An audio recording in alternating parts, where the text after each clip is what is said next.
what is actually on this exam, the type of topics, what to study, what your first steps should be, how to go about getting started.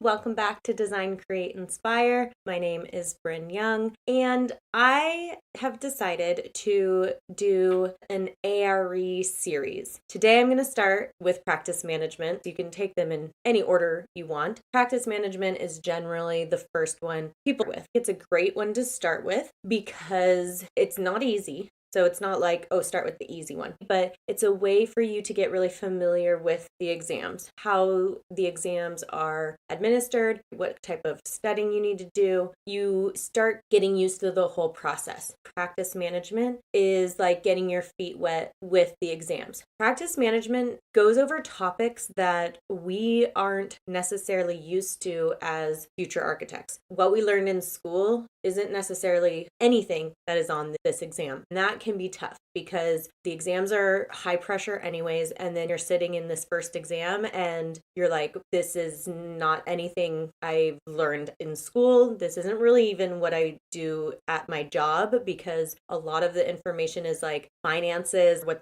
the company's bookkeeper's probably doing. It's contracts, it's business structure. So likely how your boss set up their company, whether they're LLC, incorporated. It's a lot of information that you don't really know until you start studying this. Even I had a business degree background and thought like, oh, I got this in the bag. I got a business degree. I've got an architecture degree. I got this. And I failed my first practice management. That first fail can be difficult. It's important just to know that that first exam you might fail, but it's really more about learning what this process is going to be like. You don't know what this process of taking the exams are like until you just start. So you have to just start and look at this first exam like a practice exam. Of course, no one wants to pay money and go through the stress of a practice exam, but if you look at it in that light, it helps you be able to go through it and release some of those nerves. So what is actually on this exam, like the type of topics, what I use to study, what your first steps should be, and how to go about getting started. And there's 4 sections. Each section is weighted differently. So there's more of one section on the exam. If this is your first exam, you're getting used to what those different sections mean and how that looks once you're in the exam. It's important to know that even if a section has like 10% of the whole test, you still really need to understand that information, because I've seen people fail an entire exam by getting a low score on one section, but then doing well on 3 other sections. So make sure that you are referencing these sections as you go through your studying to make sure that you do understand each one. And I'll give you more information of how to cross-reference that. So the sections, number 1, business operations, and this is 20 to 26% of the exam. How to run a business, the laws and regulations for running an architecture firm, standard of care, which is really important. Standard of care is basically how we are protecting the health, safety, and welfare of the general public, and what our responsibility is as a licensed professional to protect that, working within a reasonable standard that other architects in our region are also working under. You'll have a better understanding once you start reviewing the study material, but that is a big important one for the exams. Section 2 is finances, risk,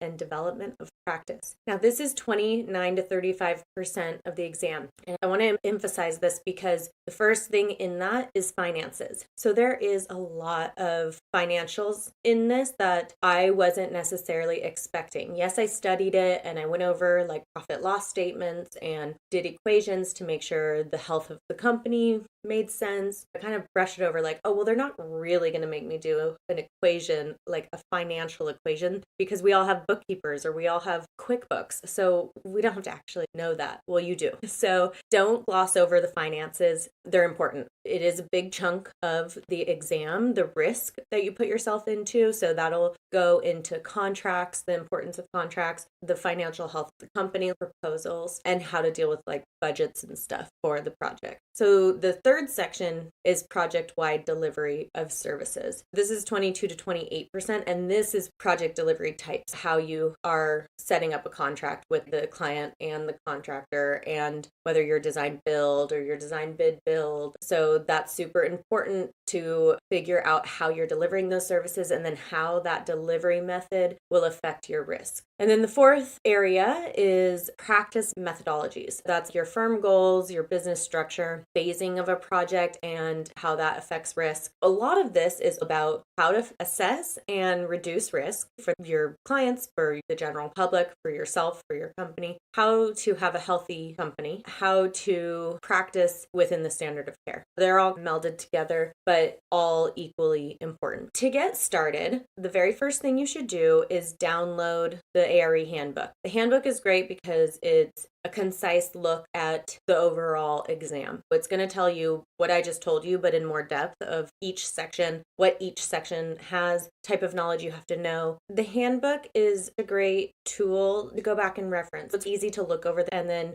forget about. I recommend going back periodically to reference the handbook just to make sure that you're still covering all the different topics that you need to be covering, or making sure that you are aware of, oh shoot, I forgot this entire section. The second thing to do is download my resource guide. I have a link here. It's always on my website too, so if you ever lose it or need another one, it's free. Just go on there. This is great because it has all the exams on it broken down similar to the resource guide where it's color coded per exam. You will see different sources that I recommend. My number one recommendation for practice management to study is Architect's Handbook for Professional Practice. This is a must buy. You have to have this. It will be your Bible. Get it on Amazon, get a PDF, do whatever you need to do. You have to have this. In my guide, I included PDFs per exam, and it's a breakdown. It's almost like a study guide within a study guide. So it's a study guide for the Architect's Handbook for Professional Practice. And you'll see everyone referencing it as AHPP. Download those PDFs because it's thick. It's a big book. So you don't want to necessarily read it front to back. You want to study the portions that are appropriate for that exam. Download the resource guide, download the PDF, and then that will help guide you through the book on what to study. On my resource guide is the shift pardon lectures. Those are really great for contracts. Contracts are dense. Even with the reading with contracts with commentary, my eyes glaze over and I just can't retain much. These lectures were really helpful because he broke it down in a way that I could understand what he was talking about, but also when I was reading the contract, I could hear his other comments in the background, and it helped me have a better understanding. Now, in order to get started, because it's kind of like, okay, now I have all these resources, now what? I recommend looking over the handbook, getting an idea of what's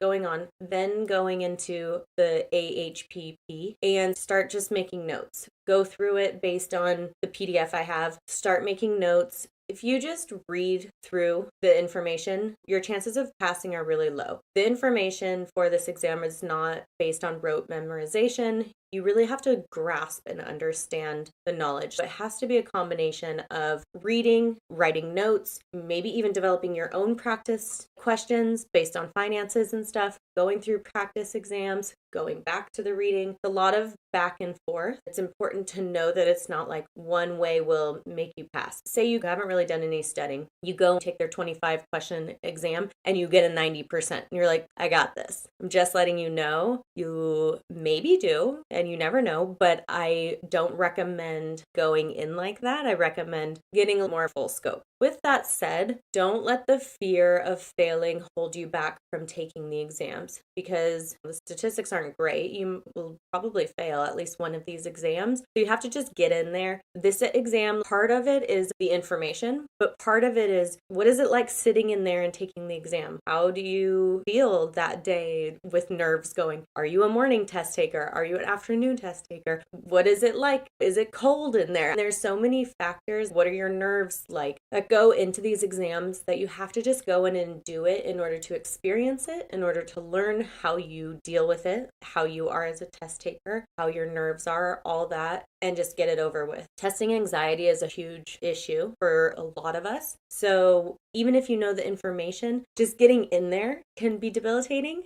And once you are in there, you might know the information, but the stress is high, and so you don't do well. So you have to try to go into this one as whether I pass or fail, it's a way to get used to the whole system and figure out what will work better next time. That will help you get in there and do it. If you do this too, if you pass, it's a great learning experience. If you fail, again, learning lesson. The first exam can be tough, learning how to navigate all of it, how to navigate the resources and the information. Hopefully this is good for you where you can take this massive thing like this big exam and break it down into pieces like Architect's Handbook for Professional Practice, practice quizzes, note, repeat, go through it. And I recommend after you're done reading the Architect's Handbook for Professional Practice, even if you haven't taken practice exams yet, I recommend scheduling the exam. Because if you schedule it, you'll give yourself a deadline that will help you push to get there. It'll also allow you not to prolong it. You don't want to feel like you need to perfect it and take too long to study. There's this fine line of doing it too quickly and then just taking too long where it doesn't make sense. The first time I took this exam, I want to say I studied for maybe 6-8 weeks. That's a good number. You don't want to spend 3 or 4 months studying this because it's too much. You're going to forget stuff. So study for 4 weeks and then schedule it out for 2 weeks or 4 weeks. Good luck. This is very exciting. Practice management is the start to a long journey, but that is very fulfilling. And one day you're going to look back and you're not even going to remember when you first took it. It's crazy how time flies. It's amazing once you get through it. And I promise you, as long as you schedule it and take it, you'll eventually get through it. Good luck. Download all those things you need to download. Let me know if you have questions. Comment on here. You can find me on Instagram at BeYoungDesign. If you find value in these, let me know. The next video will be all about project management. Go study for practice management, pass it, and then come watch project management. All right, guys, have a good one. Thank you so much. I will see you next time. Bye.